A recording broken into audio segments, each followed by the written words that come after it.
Hey everybody, it's Aisha White, and today I'm talking to you about a topic that I bet a lot of you can relate to, and that is the topic of overthinking.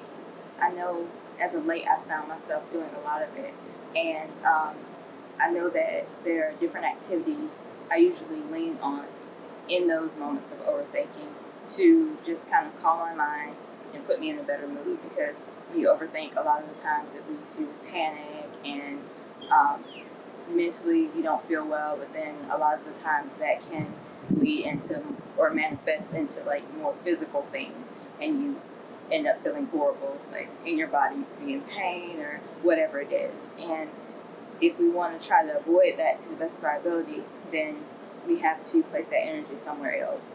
And I just wanted to give some suggestions as to things that I like to do to calm my brain and stop the overthinking. Let's get into it. One thing I think is really important when it comes to overthinking is stopping and taking time to pray or meditate. So, whatever it is that you have been thinking, uh, spending a lot of time thinking on, it could be something that's like negative and something you're dreading, or it could be an important decision that you have to make. Either way, you're putting a lot of energy into thinking about this. Um, I think that just getting to a place of calm and quiet, even if it's like 5 minutes, um, and sitting down and clearing your mind as best you can, and praying, meditating on something that you want, on something positive.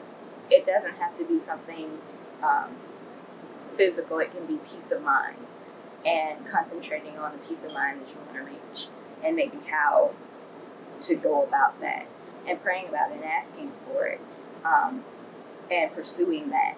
I think it's incredibly important because it puts you in a totally different frame of mind.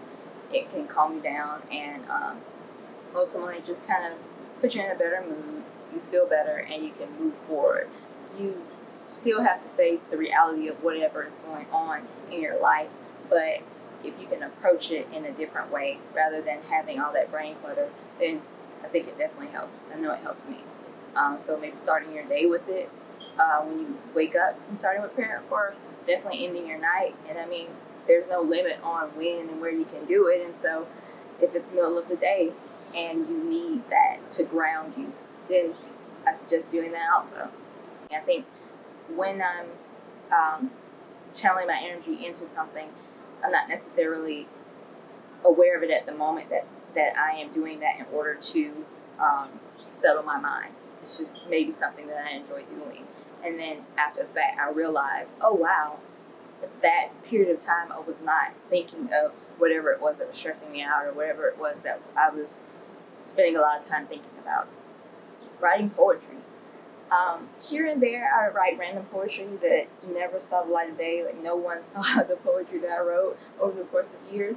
But as of late, I've gotten inspiration. I've had a muse, and it just kind of invigorated that part of my mind, that part of my creativity, I guess. And now I've been writing poems more and more, and they just kind of started flowing. And there were even moments where I had trouble sleeping, and instead of just, I guess, trying over and over again and failing to fall asleep, I decided I'm awake anyway, and these ideas are on my brain. So I'm like taking notes in my note app and put together this poem. So it's been flowing.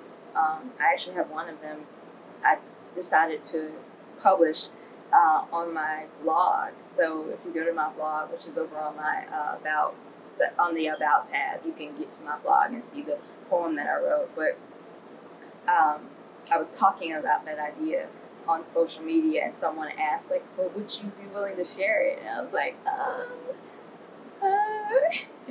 it's when you're writing poetry, a lot of times it's personal, and so it feels like it's a part of you, and you're sharing that with the world, and all these eyes are going on you. And I guess you could say the same for a YouTube video also, that all these eyes all over the world have the opportunity to look in on you and see this part of you, this part of you that you held closely. So it's nerve-wracking when that happens, but I published it. I was brave. It's there. You can read it. be kind. I don't know, might not be that great, but I had gotten inspiration lately and decided to write poetry, and that helped me get my thoughts out and even my feelings, because I had a lot of feelings, guys, a lot, and I was able to get that out. So it definitely made me feel better. Um, Getting physical, so going outdoors. I'm in the backyard right now, but going further than your backyard. Hey, if it starts there, then hey, that's fine. Or venture even further and go to a park or go outside and hike. Um, it can be low impact or high impact, but getting outside, getting that oxygen into you is gonna make you feel better. And just walking. And I understand that, you know, time alone with your thoughts makes things worse. So I would encourage you to maybe go with a friend.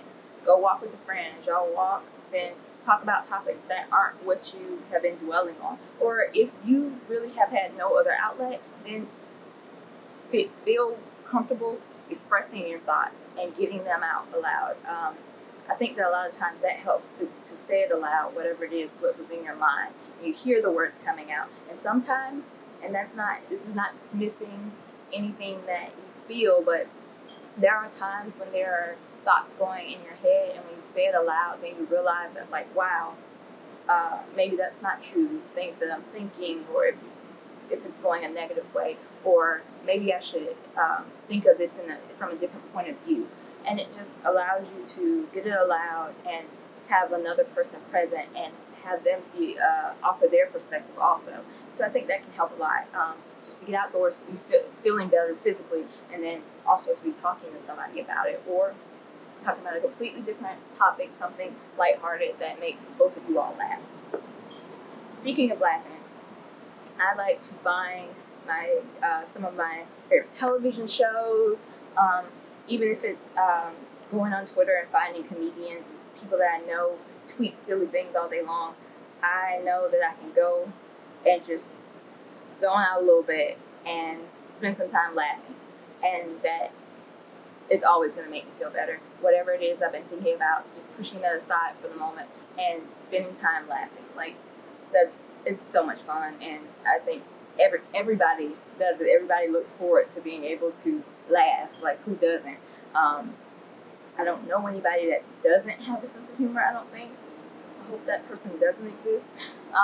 But yeah, find a new comedy show, a new or a movie, whatever you have time for, whatever you can commit some time to. But definitely make it a priority to commit some level of time to laughing, making yourself feel better. Take up a hobby. So whether it's art, which is what I do, once a week I take an art class. Now, I've always loved art. Growing up, I used to paint and draw, and took some introductory art classes when I was in college. But I know that over the last few years, it definitely went on the back burner, and I didn't really put a lot of time into art anymore. I was more focused on other things that were less creative. There, with the exception of this one awesome contest that I was a part of, and I entered into it, and it was a great learning experience for me. I write about it in my blog. I'm plugging my blog a lot, but I write about it in my one of my very first blogs on the site.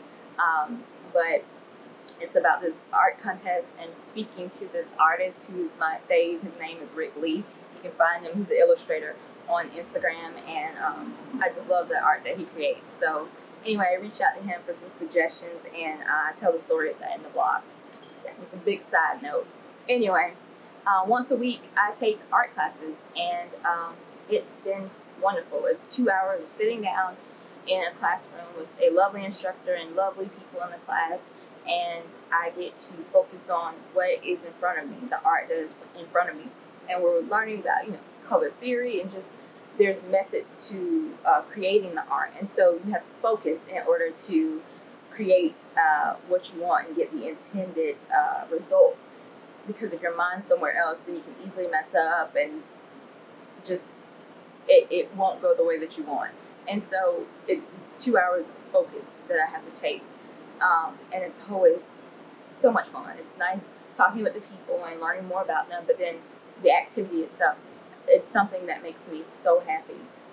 and I enjoy it to the point where my mind is on that and it's not wandering to these other places, and that's always a relief.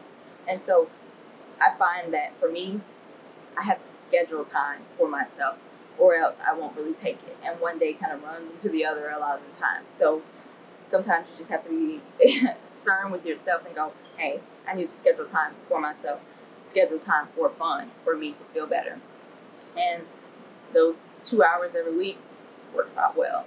So classes, outside of art classes, if you're like, that sounds great and all, but art's not my thing, there's so many other hobbies that you can take up, whether it's learning an instrument or even cooking.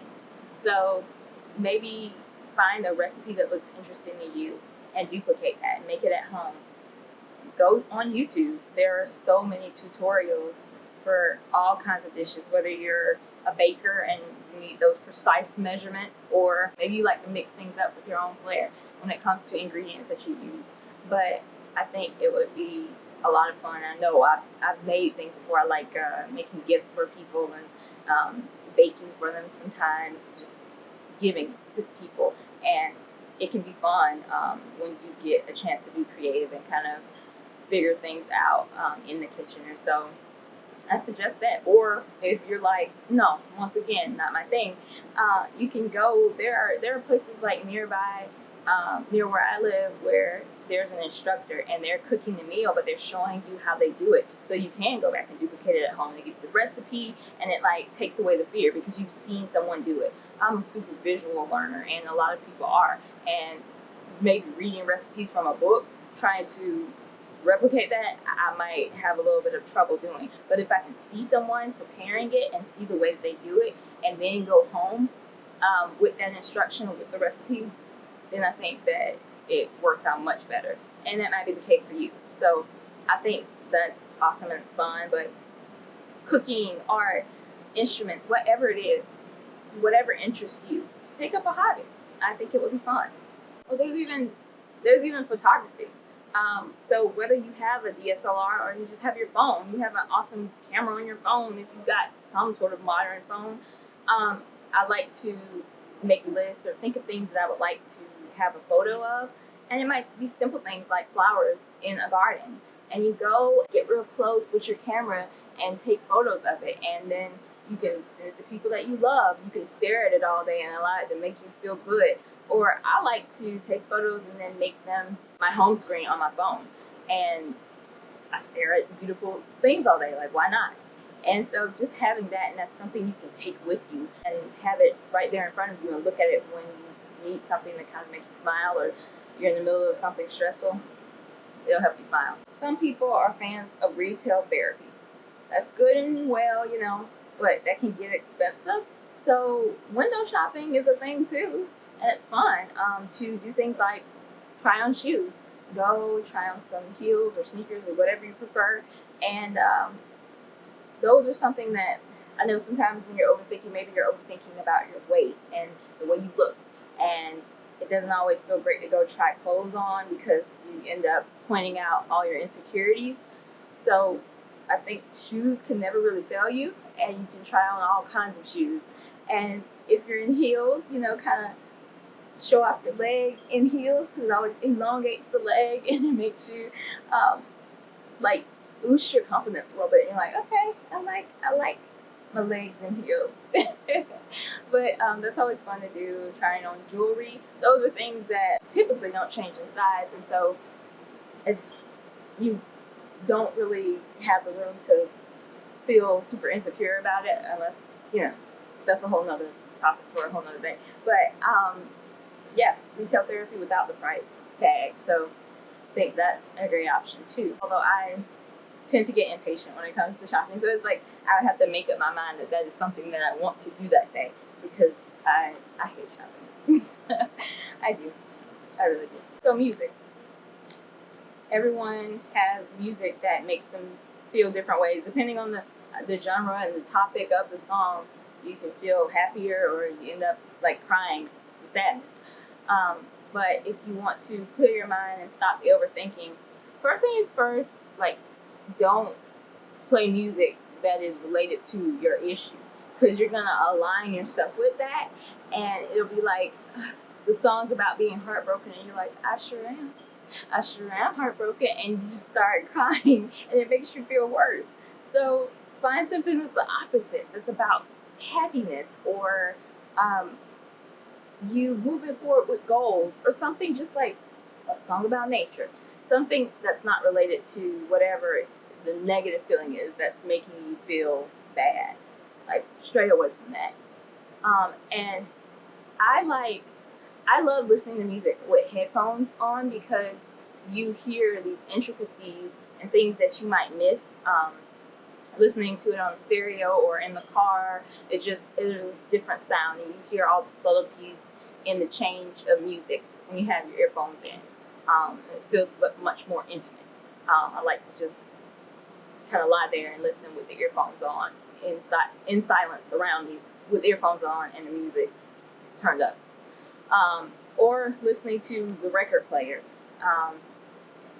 getting close and just being in the moment, because so often I think with digital streaming services and things like that, we are able to put music on and it becomes the background noise rather than listening to the words of the song, kind of dissecting it to see what it means, and flipping the album over and completing an album. Instead, we just compile a bunch of different songs and put it on as background music, and you wouldn't be able to recall what the person was talking about in the song. So being very present in the moment and actually tuning in and listening to the words that are being said, the melody, all these parts that come together in the song to make it beautiful and make you feel better in the end. You can leave your room and listen to music also. Go attend the concert. I know people have different feelings when it comes to concerts. I love attending concerts, particularly smaller venues. It's a more intimate feel. You are close to people. You're close to the artist, closer to the stage, and it's just the overall feel is a positive one. And sometimes people would be so nice. So for me, I'm a short person. I'm just under 5'3", and it can go two ways. Either I'm short and everyone around me is much taller, and I just kind of sneak into the crowd and it's difficult to see the artist and what's going on the stage, or people are like, hey, why don't you go in front of me, and just kind of like usher me toward the front because they know that they're much taller than me. And so it can go either way. I love it when they're like, short person, yes, go up front. But that's not always the case. But I love the feel of a concert. I love an intimate, small setting. That's what I love most. Stadium stuff, like sometimes you can't escape it. A couple years ago, I went to like a Foo Fighters concert, and it was in a giant stadium, and you can't escape it. They're a huge act, so the likelihood of them being in some small, intimate venue is very slim. But it just depends on how much you like the band and how much you're willing to put up with, I guess. So live concert, and you don't have to spend a lot of money either. You find these intimate venues. The people that are playing there are often local acts, up and coming, and it's really cool because a lot of them are on the verge of exploding. So maybe you go see them at this local venue, and a year later they're all over the radio, and you can be like, I saw them when they were still playing whatever local venue you have in your town. So that's always fun. And you meet cool people. I met this amazing person at a concert in a small, intimate venue. Her name is Michelle Russell, and I interviewed her about poetry a couple videos back. So go check that out. Our friendship arose as the result of meeting at a concert. So you meet cool people at concerts. While you're out, you can go to other community events like art shows. There's, in the same way that there are large venues for music and these smaller, intimate ones, it's the same thing with art. So in Atlanta, there's a large museum called the High Museum of Art, and you see bigger pieces and things are on exhibit, like artwork from Van Gogh.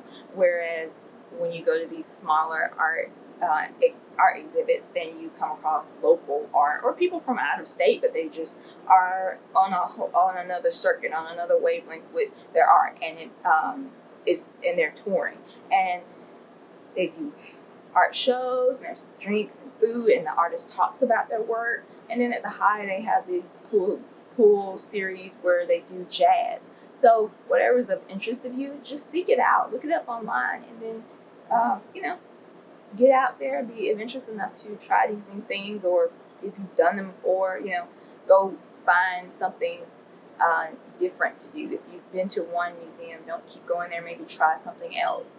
But either way, seeing that art, interpreting it, hearing the artists talk about that art, all those things gets your brain going creatively, and it usually lifts you up out of whatever the situation is that you're dwelling on and places your focus on that.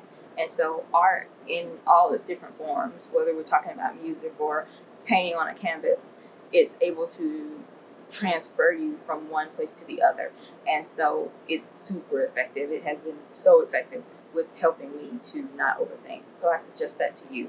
So those were just a couple things that I like to do to stop overthinking. Like I said, it doesn't always come to me at that moment. I don't always realize like, oh, I'm doing this to stop overthinking. It just randomly comes about where I'm like, oh, the most scheduled thing would be the art class that I take because it's weekly. But outside of that, if I pick up a book, if I go hiking outside, it's not to necessarily intentionally stop overthinking, but it ends up helping. And I thought about it, and I was like, well, let me compile this list and maybe put it out there, because a lot of the things are really common, but it might just might not be something that you're thinking through completely. So I figure it might be able to help somebody else out there to have this list of things that are suggestions that could stop you from overthinking. I know I've been doing a lot of it lately. It's kind of my MO, but it's not always great, because when you need to focus on something really important, when you want to go to sleep, then overthinking does not help.